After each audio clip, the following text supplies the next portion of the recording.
Georgia prosecutors say they are now on track to indict Rudy Giuliani. It's a huge legal development that comes amidst those other largely unrelated pressures on Donald Trump over the allegedly criminal evidence that was seized from his home in that unprecedented FBI raid last week. So let me tell you exactly what's going on in English. We have never come on air before to report about a Giuliani indictment until now. His legal programs have focused on clashes over testimony, subpoenas, getting his law license suspended, which was partially a response to what he did in Georgia. And we've reported on him being under investigation in more than one probe. Now, don't get me wrong, those are serious legal problems, but none reach this level of indictment, of what happens when you are booked for a mugshot and facing a criminal trial and possible incarceration. So this is a new level. And unlike probes into corruption or his past lobbying ties, this one is all about Trump and the possible election crimes Giuliani may have attempted for Donald Trump, and specifically for Donald Trump in Georgia.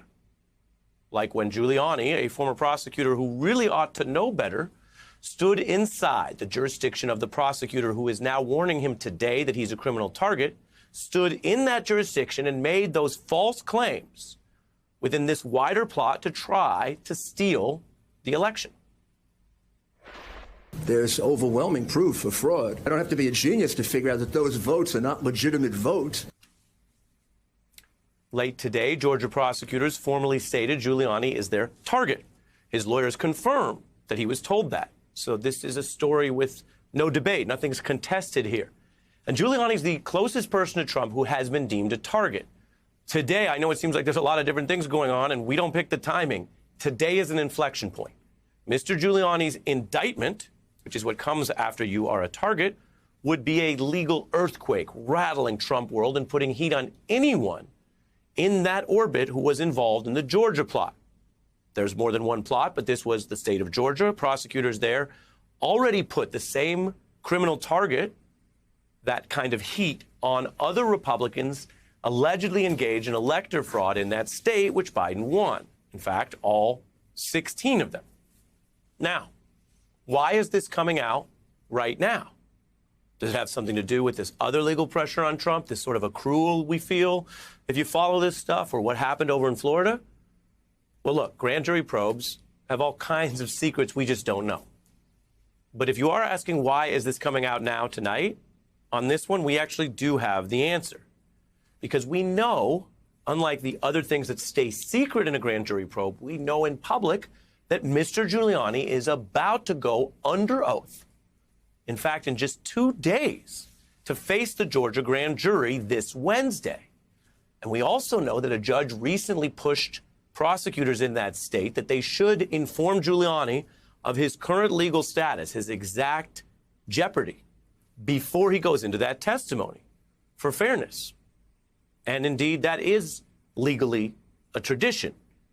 So now Giuliani does know his current legal status in that probe, and that might make his lawyers, frankly, more likely to advise him to take the fifth, given that they've just been told he's a target there, and these questions are about that same set of overlapping topics, just as Trump did last week in an unrelated case.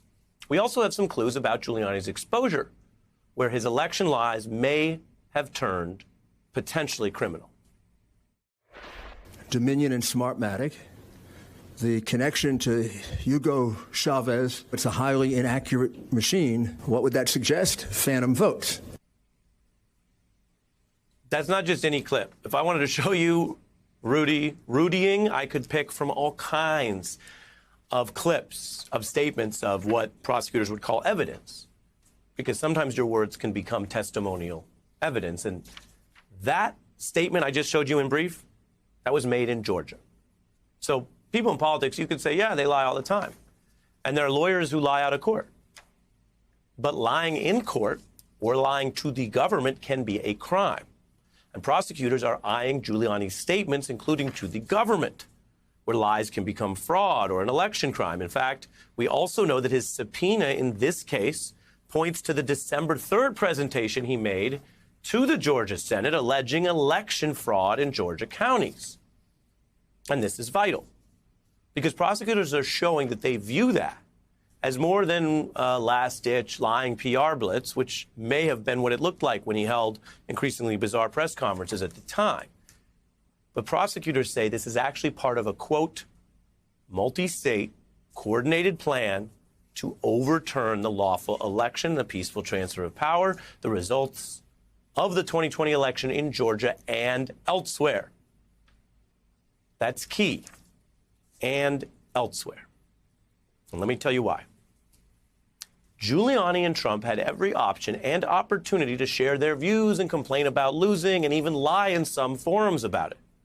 Trump is the first losing president to refuse to concede the election for well over a month, but there's no law against not conceding, or what some might call being a sore loser. That's not why Trump's go-to coup plotter is a criminal target as of today, why he was warned of his rights. No. Whatever that political theater was, or deranged public lies, or frivolous lawsuits, let's be very clear. On the facts and the law, most of that arguably legal stuff in November 2020 is not what makes you a target for indictment.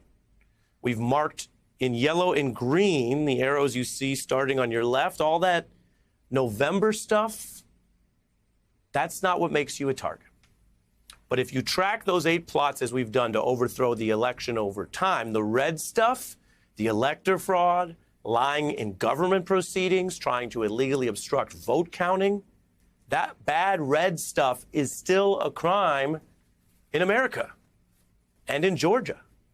And that's why Giuliani is closer to indictment tonight than he's ever been. Now, again, we didn't know we were going to come in on Monday and have a whole new piece of developments here in this criminal probe of the coup plot. But let me be clear in English with you, because this is one of those days that's a big day, even if we've had other big days. They were trying to stage a coup. They were at it long before January 6th. And long before Donald Trump even announced there would be a January 6th, as we've documented in his 1:42 a.m. tweet early in the morning of December 19th after a separate red plot for a military coup fell apart.